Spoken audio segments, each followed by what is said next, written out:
গাজীপুরের কোনাবাড়িতে কাঁচা বাজারে আগুনে পুড়ে গেছে 16টি দোকান। ভোরে বাজারটিতে আগুন লাগে। বান্ডেল থাকলে প্রতি সেনমানিতে টাকা বাঁচবে। বিকাশ সেনমানি বান্ডেল কিনে জিতুন প্রতি লেনদেনে।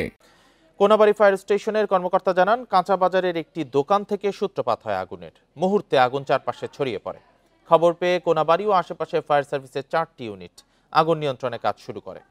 প্রায় আড়াই ঘন্টার চেষ্টায় আগুন নিয়ন্ত্রণে আসে। এ সময় আগুনে 16টি দোকান ও মালামাল পুড়ে গেছে।